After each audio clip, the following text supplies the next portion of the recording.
ನಮಸ್ಕಾರ ಕನ್ನಡ ಒನ್ನೆಗೆ ಸ್ವಾಗತ. ನಾನು ನಿಮ್ಮ ಭಾಗ್ಯನಾರಾಯಣ ಬೊಗ್ಗವರಪು. ಕಾಮಾಂಧರನ್ನು ರಕ್ಷಿಸೋದಕ್ಕೆ, ರೇಪಿಸ್ಟ್ಗಳನ್ನು, ಕೊಲೆಗಡಕರನ್ನು ಬಚಾವ್ ಮಾಡೋದಕ್ಕೆ ಏನೆಲ್ಲ ಪ್ರಯತ್ನಗಳು ನಡೀತಾ ಇದೆ ಧರ್ಮಸ್ಥಳದ ವಿಚಾರದಲ್ಲಿ ಅನ್ನೋದು ನಿಮಗೆಲ್ರಿಗೂ ಗೊತ್ತೇ ಇದೆ.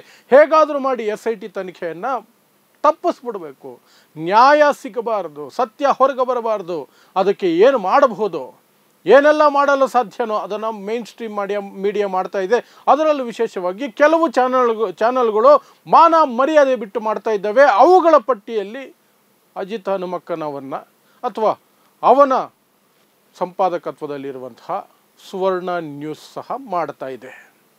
ಈಗ ಯಾವ ಕೀಳು ಮಟ್ಟಕ್ಕೆ ಅವರು ಹೋಗಿದ್ದಾರೆ ಅಂದರೆ, ತಪ್ಪಿಸಿಕೊಂಡು ಹೋಗಿದ್ದಾರೆ, ಕಾಣೆಯಾಗಿದ್ದಾರೆ, ಕೊಲೆಯಾಗಿರ್ಬೋದು, ರೇಪ್ ಆಗಿರಬಹುದು ಅಂತ ಆರೋಪಗಳಿರುವಂತಹ ಅನನ್ಯ ಭಟ್ ಅನ್ನುವಂತಹ ಹೆಣ್ಣುಮಗಳು ಇಲ್ಲವೇ ಇಲ್ಲ, ಆಕೆ ಅಸ್ತಿತ್ವನೇ ಇಲ್ಲ, ಅಂತಹ ಹುಡುಗಿ ಹುಟ್ಟೇ ಇಲ್ಲ ಭೂಮಿ ಮೇಲೆ ಅನ್ನುವ ಮಟ್ಟಕ್ಕೆ ಈ ಸುವರ್ಣ ನ್ಯೂಸ್ ಚಾನೆಲ್ ಹೋಗ್ಬಿಟ್ಟಿದೆ. ಅನನ್ಯ ಭಟ್ ಅನ್ನುವಂತಹ ಒಂದು ಜೀವ ಭೂಮಿ ಮೇಲೆ ಹುಟ್ಟಲಿಲ್ಲ, ಅದು ಹೇಗೆ ಧರ್ಮಸ್ಥಳಕ್ಕೆ ಬರೋಕ್ಕೆ ಸಾಧ್ಯ ಆಗುತ್ತೆ, ಅದು ಹೇಗೆ ರೇಪ್ ಆಗ್ಬೋದು, ಮರ್ಡರ್ ಆಗ್ಬೋದು, ಮಿಸ್ ಆಗಬಹುದು, ಹೇಗೆ ಸಾಧ್ಯ, ಅದು ಹೇಗೆ ಸಾಧ್ಯ ಅನ್ನುವ ಮಟ್ಟಕ್ಕೆ ಅವರು ಸುಳ್ಳನ್ನು ಬಿತ್ತೋದಕ್ಕೆ ಶುರು ಮಾಡ್ತಿದ್ದಾರೆ. ಅದರ ಜೊತೆಗೆ ಆ ಅನನ್ಯ ಭಟ್ ಅನ್ನುವಂತಹ ಹೆಣ್ಣು ಮಗುವಿನ ತಾಯಿ ಸುಜಾತಾ ಭಟ್ ನಾಪತ್ತೆಯಾಗಿದ್ದಾರೆ ಅಂತ ಸುಳ್ಳು. ನಾಪತ್ತೆ ಅಂತ. ಆದರೆ ಸ್ವತಃ ಸುಜಾತಾ ಭಟ್ ಹೊರಗೆ ಬಂದು ಈಗ ಮಾತನಾಡಿದ್ದಾರೆ. ಸುಜಾತಾ ಭಟ್ ಅವರ ಲಾಯರ್ ಈಗ ಎಚ್ಚರಿಕೆ ಕೊಟ್ಟಿದ್ದಾರೆ. ಆ ಎಚ್ಚರಿಕೆಯ ಪ್ರಕಾರ ಈ ಸುಳ್ಳು ಸುದ್ದಿಯನ್ನು ಹರಡ್ತಾ ಇರುವಂಥವರು ಮತ್ತು ಅದಕ್ಕೆ ಪುಷ್ಟಿ ಕೊಡುವ ರೀತಿಯಲ್ಲಿ ಸಂಬಂಧಿಕ ಅಂತ ಹೇಳಿಕೊಂಡು ಬಂದಿರುವಂತಹ ಮಹಾಬಲೇಶ್ವರ್ ಅನ್ನುವಂತಹ ವ್ಯಕ್ತಿ, ಅವನ ಜೊತೆಯಲ್ಲಿ ಅಜಿತ್ ಹನುಮಕ್ಕನವರ್ ಎಲ್ಲರೂ ಜೈಲಿಗೆ ಹೋಗೋ ಸಾಧ್ಯತೆ ಇದೆ. ಸೊ ಏನಿದು ಬೆಳವಣಿಗೆ? ನಿಮಗೆ ಗೊತ್ತಿರೋ ಹಾಗೆ ಧರ್ಮಸ್ಥಳದಲ್ಲಿ ಹೆಣಗಳನ್ನು ಹೂತಿಟ್ಟಿದ್ದೀನಿ, ನಾನು ಯಾರದೋ ಆಜ್ಞೆಯ ಮೇರೆಗೆ ಹೆಣಗಳನ್ನು ಹೂತಿಟ್ಟಿದ್ದೀನಿ ಅಥವಾ ಹೂತಿದ್ದೀನಿ, ನನ್ನ ಆತ್ಮಸಾಕ್ಷಿ ಸುಡ್ತಾ ಇದೆ ಅಥವಾ ನನಗೆ ಆತ್ಮಸಾಕ್ಷಿ ಚುಚ್ತಾ ಇದೆ, ನಾನು ಅವುಗಳನ್ನೆಲ್ಲ ನಿಮಗೆ ತೋರಿಸ್ತೀನಿ ಬನ್ನಿ ಜಾಗ ಅಂತ ಒಬ್ಬ ವ್ಯಕ್ತಿ ಬಂದರು. ಆತನಿಗೆ ಜನಾಭೀಮ ಅನ್ನುವಂಥ ಹೆಸರನ್ನು ಕೊಟ್ಟರು. ಆ ಭೀಮ ಒಂದಷ್ಟು ಜಾಗಗಳಲ್ಲಿ ಹುಡುಕಾಟ ನಡೆಸ್ತಿದ್ದಾನೆ. ಆತನಿಗೆ SIT ಮೂಲಕ ಸರ್ಕಾರ ಒಂದು ತಂಡವನ್ನು ರಚನೆ ಮಾಡಿ ಅದರ ತನಿಖೆಯನ್ನು ಮಾಡೋದಕ್ಕೆ ನೋಡಿಕೊಳ್ತಿದೆ. SIT ರಚನೆಯಾದ ನಂತರ 14-15 ದಿನಗಳಿಂದ ಸತತವಾಗಿ ಶೋಧ ಕಾರ್ಯ ನಡೀತಾ ಇದೆ. ಈ ಕಾಮಾಂಧರು, ರೇಪಿಸ್ಟ್ಗಳು, ಸತ್ಯ ಹೊರಗೆ ಬರಬಾರ್ದು ಅನ್ನುವಂಥವರ ಬೆಂಬಲಕ್ಕೆ ಇರುವವರು, ಅಂತಹ ಮನಸ್ಥಿತಿಗಳೆಲ್ಲವೂ ಮೇನ್ ಸ್ಟ್ರೀಮ್ ಮೀಡಿಯಾ ಮೋಸ್ಟ್ಲಿ ಅವರು ಏನೂ ಸಿಕ್ಕಿಲ್ಲ, ಮಣ್ಣು ಸಿಕ್ಕಿದೆ ಅಷ್ಟೇ, ಇನ್ನೇನು ಸಿಕ್ಕಿಲ್ಲ ಅನ್ನುವಂತಹ ಸುಳ್ಳನ್ನು ದಿನ ಬೆಳಗಾದರೆ ಹೇಳುತ್ತಿದ್ದಾರೆ. ಈ ಕಡೆ ಕೆಲವು ಜನ ಉತ್ಪ್ರೇಕ್ಷೆಗೆ ಹೋಗಿ 20 ಹೆಣ ಸಿಕ್ಕಿದೆ, 50 ಹೆಣ ಸಿಕ್ಕಿದೆ ಅಂತ ಅವರಿಗೆ ತೋಚಿದ ಲೆಕ್ಕ ಅವರು ಹೇಳ್ತಿದ್ದಾರೆ. ಅದರ ವಾಸ್ತವ ಏನು ಅನ್ನೋದು SITಗೆ ಮಾತ್ರ ಗೊತ್ತು. SIT ಬಾಯಿ ಬಿಡ್ತಾ ಇಲ್ಲ. ಸೊ ಇದರ ನಡುವೆ ಆ ಕಾಮಾಂಧರನ್ನು, ರೇಪಿಸ್ಟ್ಗಳನ್ನು, ದೌರ್ಜನ್ಯ ಎಸಗಿರುವವರನ್ನು ಅವರ ರಕ್ಷಣೆಗೆ ಅಂತ ಅವರಿಂದ ಕಾಸು ಪಡ್ಕೊಂಡಿದ್ದಾರೋ ಇನ್ನೇನು ಲಾಭ ಪಡ್ಕೊಳ್ಳೋಕೆ ಹೊರಟಿದ್ದಾರೋ ಗೊತ್ತಿಲ್ಲ, ಒಂದಷ್ಟು ಜನ ಫೀಲ್ಡ್ಗೆ ಇಳಿದಿದ್ದಾರೆ. ಯಾವನೋ ಬರ್ತಾನೆ, ದಿನಕ್ಕೊಬ್ಬ ಗಿಳಿ ಅಂತ ಒಬ್ಬ ಬರ್ತಾನೆ, ಕಿರಿಕ್ ಅಂತ ಒಬ್ಬ ಬರ್ತಾನೆ, ಇನ್ಯಾವನೋ ಬರ್ತಾನೆ, ಇನ್ಯಾವಳೋ ಬರ್ತಾನೆ, ಏನು ಬೇಕಾದರೂ ಹೇಳ್ತಾರೆ ಸುಳ್ಳು, ಕಾಸು ಬೇಕು ಅಷ್ಟೇನೆ.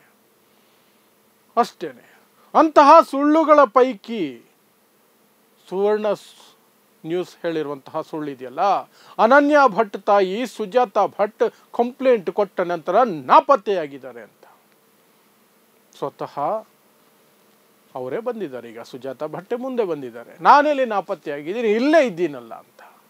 ಅವರ ಲಾಯರ್ ಬಂದು ಎಚ್ಚರಿಕೆ ಕೊಟ್ಟಿದ್ದಾರೆ, ಎಲ್ಲ ಜೈಲಿಗೆ ಹೋಗ್ತೀರಿ. ಈ ಸುವರ್ಣ ನ್ಯೂಸು ಮತ್ತು ಈ ಅಜಿತ್ ಹನುಮಕ್ಕನವರು ಈ ಕಂತ್ರಿ ಕೆಲಸ ಮಾಡೋದಕ್ಕೆ ಬಳಸ್ಕೊಳ್ತಿರುವಂತಹ ವ್ಯಕ್ತಿ ಹೆಸರು ಮಹಾಬಲೇಶ್ವರ್ ಅಂತ. ಅವನೇ ಬಂದಿದ್ದಾನೆ ಅನ್ನೋದು ಯಾರೂ ನಂಬಲಾರದ ವಿಚಾರ. ಇವರೇ ಹೋಗಿ ಅವನನ್ನು ಕರ್ಕೊಂಡು ಬಂದಿದ್ದಾರೆ. ಅವನು ಹೇಳುವ ಪ್ರಕಾರ ಅವನು ಈ ಸುಜಾತಾ ಭಟ್ ಅವರ ಸಂಬಂಧಿ. ಅವನು ಹೇಳ್ತಾನೆ, ಅನನ್ಯ ಭಟ್ ಅನ್ನುವಂತಹ ಮಗಳೇ ಇಲ್ಲ ಸುಜಾತಾ ಭಟ್ಗೆ ಅಂತ. ಇದು ಉತ್ತಮ ಆಗೋಯ್ತಲ್ಲ. ನಾಳೆ ಸೌಜನ್ಯನೇ ಇಲ್ಲ, ಹುಟ್ಲೆ ಆ ಹೆಸರಿನ ಹೆಣ್ಣು ಮಗುನೇ ಜಗತ್ತಲ್ಲೇ ಹುಟ್ಟಿಲ್ಲ ಅಂದ್ಬಿಟ್ರೆ ಮುಗಿದೋಯ್ತು, ಸೌಜನ್ಯಕ್ಕೆ ಕ್ಲೋಸ್. ಅನನ್ಯ ಭಟ್ಟದ ಆ ಕತೆಗೆ ಬಂದಿದ್ದಾರೆ. ಈಗ ಆ ಹೆಣ್ಣು ಮಗು ಹುಟ್ಟೇ ಇಲ್ವಂತೆ, ಆ ಹೆಣ್ಣು ಮಗುವಿನ ಅಸ್ತಿತ್ವನೇ ಇಲ್ವಂತೆ. ಈ ಸುಜಾತ ಭಟ್ ಸುಳ್ಳು ಹೇಳ್ತಿದ್ದಾರಂತೆ, ಸುಳ್ಳು ಹೇಳ್ತಿದ್ದಾರೆ. ಆ ಮಹಾಬಲೇಶ್ವರ ಅನ್ನುವಂಥವನು ಅವನು ಯಾವ ಲಾಭಕ್ಕೆ ಬಂದನೋ, ಯಾವ ಕಾರಣಕ್ಕೆ ಬಂದಿದ್ದಾನೋ ಅವನೇ ಹೇಳಬೇಕು. ಅದನ್ನು ಮುಂದಿನ ದಿನಗಳಲ್ಲಿ ಕಕ್ತಾರೆ, ಎಲ್ಲರೂ ಕಕ್ತಾರೆ. ಖಡಕ್ಕಾಗಿ ತನಿಖೆ ನಡೆದರೆ ಪ್ರತಿಯೊಬ್ಬರು ಕಕ್ತಾರೆ. ಸತ್ಯವನ್ನು ಕಕ್ಕಬೇಕು. ಅವನು ಬಂದು ಟಿ ವಿಯಲ್ಲಿ ಸುವರ್ಣ ನ್ಯೂಸಲ್ಲಿ ಈ ಕಥೆಯನ್ನು ಕಟ್ಟಿದ್ದಾನೆ. ಅದನ್ನು ಈ ಅಜಿತ್ ಹನುಮಕ್ಕನವರ ಒಂದು ಟೀಮ್ ಓಡಿಸ್ತವ್ರೆ. ಅನನ್ಯ ಭಟ್ ಅನ್ನುವಂತಹ ಹೆಣ್ಣುಮಗುನೇ ಇಲ್ಲ ಅಷ್ಟೇ, ಸಿಂಪಲ್. ಸೊ ಅದರ ವಿರುದ್ಧವಾಗಿಯೇ ಸುಜಾತ ಭಟ್ ಅನ್ನುವಂಥವರು ಅವರ ಲಾಯರ್ ಮೂಲಕ ಈಗ ಹೇಳ್ತಿದ್ದಾರೆ, ಆ ಮಹಾಬಲೇಶ್ವರ ಅನ್ನುವಂಥ ವ್ಯಕ್ತಿ ನಿಜಾನೇ ಹೇಳ್ತಿದ್ರೆ ಅವನು ಅಫಿಡಿವಿಟ್ ಕೊಡಲಿ, ಇದೆಲ್ಲವೂ ಸತ್ಯ ಅಂತ. ಆಮೇಲೆ ನೋಡಿ ಯಾರ್ಯಾರು ಜೈಲಿಗೆ ಹೋಗ್ತೀರಾ ಅಂತ. ಈ ಕಡೆ ಸುಜಾತ ಭಟ್ ಅದನ್ನೇ ಹೇಳ್ತಿದ್ದಾರೆ, ನಾನು ಇಲ್ಲೇ ಇದ್ದೀನಿ, ಎಲ್ಲೂ ನಾಪತ್ತೆಯಾಗಿಲ್ಲ, ಸುಳ್ಳು ಹೇಳ್ತಿದ್ದಾರೆ ನನ್ನ ಬಗ್ಗೆ ಅಂತ. ಸೊ ಇದು ಮಾಧ್ಯಮಗಳಲ್ಲಿ ನಡೀತಾ ಇರುವಂತಹ ಒಂದು ವ್ಯವಸ್ಥಿತ ಷಡ್ಯಂತ್ರ. ಹೇಗಾದರೂ ಮಾಡಿ ಧರ್ಮಸ್ಥಳದ SITಯನ್ನು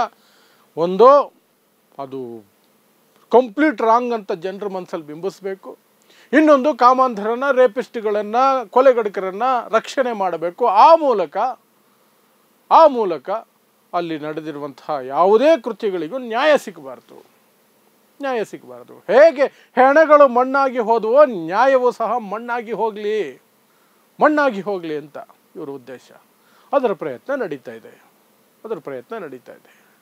ಸೊ ಈಗ ಸುಜಾತ ಭಟ್ ಅವರ ಲಾಯರ್ ಈಗ ಹೇಳಿದ್ದಾರೆ, ಅವರಿಗೆ ದಮ್ಮಿದ್ರೆ, ಸುವರ್ಣ ನ್ಯೂಸ್ ಅವರಿಗೆ, ಅಜಿತ್ ಹನುಮಕ್ಕನವರಿಗೆ ದಮ್ಮಿದ್ರೆ, ಧೈರ್ಯ ಇದ್ದರೆ, ಸತ್ಯ ಹೇಳ್ತಿದ್ದೀವಿ ಅನ್ನೋದು ನಿಜನೇ ಅವರು ಹೇಳೋ ಪ್ರಕಾರ ಆಗಿದ್ದರೆ ಅಫಿಡಿವಿಟ್ ಕೊಟ್ಟು ಆ ಮಹಾಬಲೇಶ್ವರ ಅನ್ನುವಂಥವನ್ನ ಅಫಿಡಿವಿಟನ್ನು ಪಡ್ಕೊಂಡು ಅದನ್ನು ಕೊಡಲಿ ಹೇಳಿಕೆನ.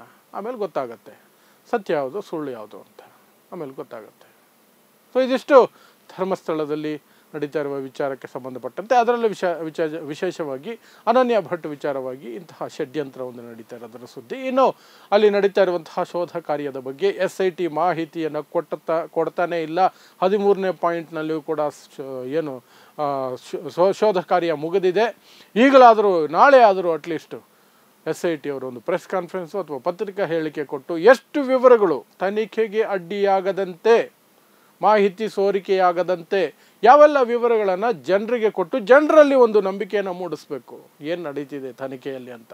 ಆ ಮೂಲಕ ಇಂತಹ ಸುಳ್ಳು ಕಥೆಗಳಿದಾವಲ್ಲ, ಏನೂ ಸಿಕ್ಕಿಲ್ಲ ಅನ್ನೋದು ಅದರ ಬಾಯಿ ಮುಚ್ಚಿಸ್ಬೋದು. ಅಥವಾ ಕೆಲವರು ಹೇಳ್ತಿದ್ದಾರಲ್ಲ, ಅಯ್ಯೋ ಲಾರಿಗಟ್ಟಲೆ ಮೂಳೆಗಳು ಸಿಕ್ಕಿಬಿಟ್ಟಿದ್ದಾವೆ ಅಂತ, ಅದನ್ನು ಸಹ ಬಾಯಿ ಮುಚ್ಚಿಸ್ಬೋದು. ಸೊ ನೋಡೋಣ SIT ಏನಾದರೂ ಮಾಡುತ್ತಾ ಅಂತ.